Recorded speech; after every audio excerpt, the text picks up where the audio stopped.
If I were the devil. If I were the devil.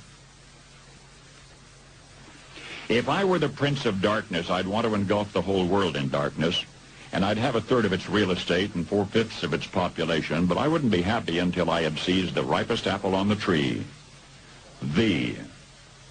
So I'd set about, however necessary, to take over the United States.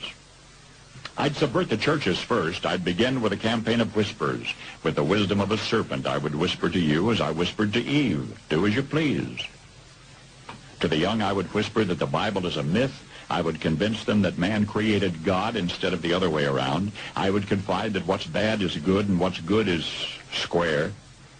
And the old I would teach to pray after me, Our Father, which art in Washington.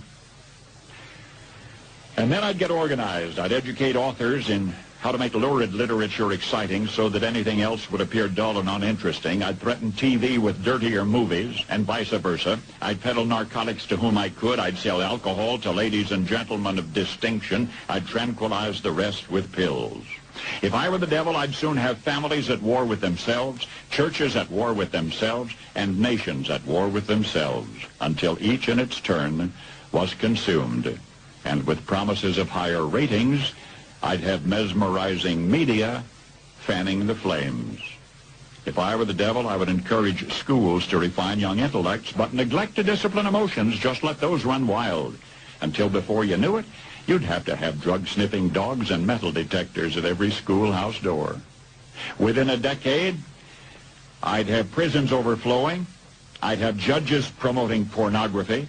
Soon I could evict God from the courthouse, then from the schoolhouse, and then from the houses of Congress. And in his own churches, I would substitute psychology for religion and deify science. I would lure priests and pastors into misusing boys and girls and church money. If I were the devil, I'd make the symbol of Easter an egg and the symbol of Christmas a bottle. If I were the devil, I'd take from those who have and give to those who wanted until I had killed the incentive of the ambitious. And what'll you bet? I couldn't get whole states to promote gambling as the way to get rich. I would caution against extremes in hard work, in patriotism, in moral conduct. I would convince the young that marriage is old-fashioned, that swinging is more fun, that what you see on TV is the way to be. And thus I could undress you in public, and I could lure you into bed with diseases for which there is no cure. In other words, if I were the devil, I'd just keep right on doing what he's doing. Paul Harvey.